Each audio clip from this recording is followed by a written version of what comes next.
everyone, welcome into the Flippin Hippos YouTube channel. This is Star the Flippin Hippo. Thank you for joining us this Friday evening, March 22nd. We are full on into spring as far as the calendar is concerned, although from what I understand, some of you guys across our beautiful country of ours are already experiencing summer-like weather. Here it was 32 degrees and it snowed. I am so looking forward to the warm weather and the yard sales. Anyway, I digress. I'm here today, by popular demand, to show you guys how to set up automated feedback on the back end of your eBay store. Why do you want to set up automated feedback, you ask? Well, there's several reasons. Number one, you cannot leave negative feedback for a buyer. You must leave positive. Number two, you cannot leave a false positive feedback for your buyer. And by this, I mean you can't leave a positive feedback with negative content. You can't say this buyer was horrible, they never paid, because the system only allows you to leave the positive, the green pluses. So if you write a backhanded comment in there and they report you, it will be removed. If you do that enough, I'm sure you're going to get a slap on the wrist from eBay. You may only leave 100% positive feedback for your buyers.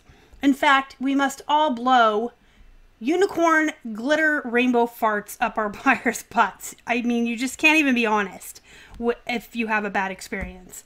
If you have a truly bad experience with the buyer, you cannot even be truthful or honest in your feedback. You either leave none or positive. Typically, you're not really going to run into a lot of buyers that you're going to want to leave negative feedback for. It does happen, but it's rare. You know, on a monthly basis, we may run into one or two buyers that scathed us or upset us bad enough that were the system to allow for negative feedback, we would leave it. And we're volume sellers. So we're encountering, 70 buyers a week at minimum.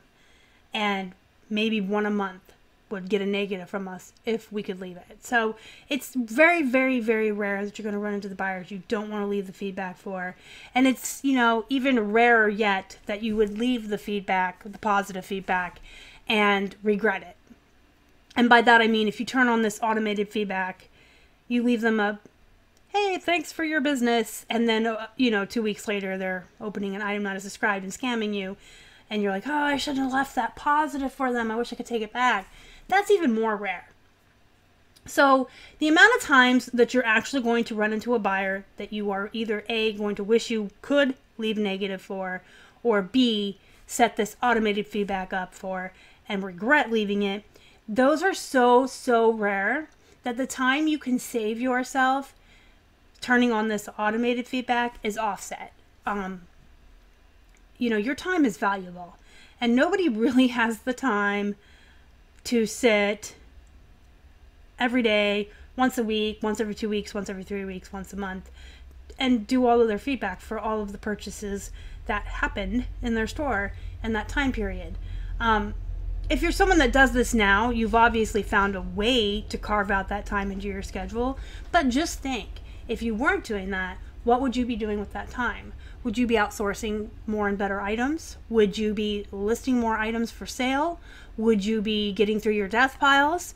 Would you be watching a movie with your kids? Would you be going out to eat with your husband? There's just a plethora of things that we can all be doing with our time. That doesn't include sitting down and going through our buyers one by one to leave feedback for them. We have this automated feedback set up for that reason. We set it up one time, boom, it's done. We've never thought about it again. Over 2 years, this account, the Hippo Hut, has done automated feedback, and we've never thought about it. It just happens on the back end. We don't have to do anything. We don't have to think about it. It's one less task every day or once a week that we have to do. And, I can't imagine sitting and doing it manually. I just can't.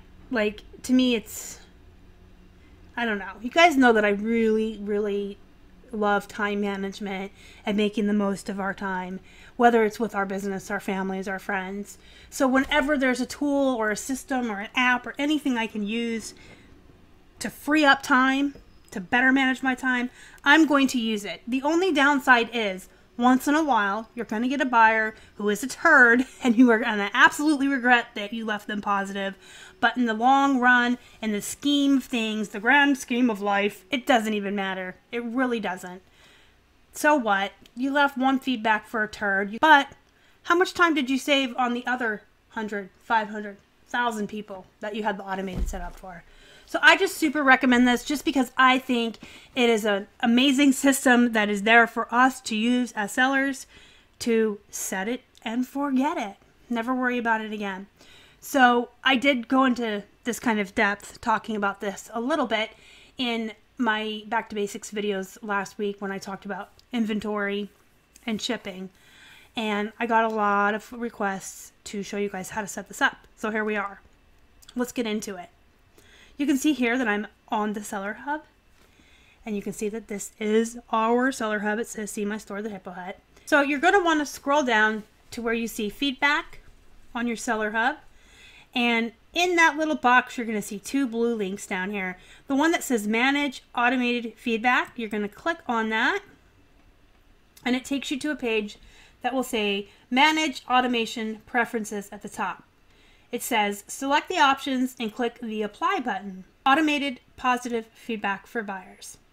And you would check the box right here where it says automatically leave the following positive feedback. Use stored comments. Randomly apply my stored comments to each buyer. So you're going to open the little link that says edit stored comments. I opened it in another tab to show you. And this clearly, again, reinstates the fact that you are leaving positive feedback. See how eBay lets you know in all capital letters and big, bold text that you can only leave positive feedback for your buyers. You can have one item here, or you can fill out all of these all the way down. You can have as many as you'd like. If you have one, clearly that one statement will be the one the system always uses for you. Or you can fill out a variety and it just randomly selects one. We just have 3 here. I was actually thinking about maybe even cutting back to just the one so that they remember who we are and maybe come back to shop again. The thank you for shopping with the Hippo Hut. I kind of like that one a lot because it reminds them of who they bought the item from, and maybe if they're really happy with it, if they like it, they may come back and get more. But you can do as little or as many as you want here, and then you'll click Save Comments. And it takes you back to what we were looking at before, where we have checked this box, we have edited our stored comments, and then you get to choose when the automated feedback is left. So it says in the following situations, and it has 2 bullets here. One says when the buyer has paid for this item, and the second choice, buyer has paid for this item and left me positive feedback. So those are your 2 choices. You can have this system automatically use one of your nice comments once the buyer has paid. Or if the buyer paid and leaves you positive feedback, you can then leave feedback for them. Now this is where you can kind of get around that instances where you've left the positive feedback for them and then down the road you end up regretting it for whatever reason, whatever the buyer ends up doing, whatever situation happens that might make you unhappy or displeased that you had left that buyer positive feedback. You can kind of get around it with the second choice here, because if someone buys something from you, pays for it, receives it, and leaves you positive feedback, chances are they're not going to be a problem. Chances are they're not going to have any issues or try to return it or open an item not as described. You know, most cases, if someone leaves you positive feedback, they're happy with the purchase and they're moving on with their life. So if you don't want to ever be put in a situation where you're upset that you left a positive for somebody you shouldn't have, I suggest clicking that second one.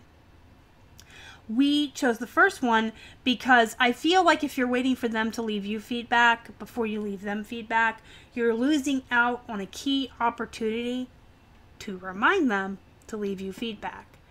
You don't really want to ask for feedback because sometimes that's asking for trouble.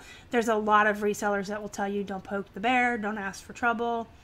And I wouldn't suggest asking for feedback at all. Even our thank you cards that we put in each package just kind of say, feel free to leave feedback if you're satisfied, and if not, contact us. Outright asking for feedback is kind of skeevy to me. But if you leave feedback for them the minute they pay for it, it might be a reminder to them to leave feedback for you. But again, it's going to have to be your choice. Are you willing to immediately give feedback the minute everyone pays, even if they may cancel, open an item not as described down the road, or just turn out to be a trouble buyer? Or do you want to just do it if they leave it for you? A lot of people do that. So the system will do it all for you either way. And you'll never have to think about it again. Whichever choice you choose, the minute a buyer pays, they'll get their feedback, or the minute they leave you feedback, they'll get their feedback. Once you've made your decision, you're going to go down here to the right bottom and click apply. And it will tell you in green right here, your selected preferences have been saved. And that is it. You have now set up the automated system to leave positive feedback for all of your buyers. Did you hear the all caps and boldface type? Am I positive? Let me know in the comments below what you guys think. Is this something that you're already utilizing in your business? And how do you have it set up? What have been your experiences with it? What are your thoughts? Is this something that you may try now? It's new to you? Or were you one of the people that didn't know how to set it up and now I've taught you? Let me know if you do set it up and what you think. Smash that like button before you go, guys. It always helps the channel. If you haven't already and you'd like to, please subscribe to our channel and help us feed a hungry hippo. You can find us on Facebook, Instagram, and Twitter. We are at Flippin' Hippos across all social media. You guys have a good night and have amazing sales this weekend. May the cha-ching be ever in your favor. Night, guys.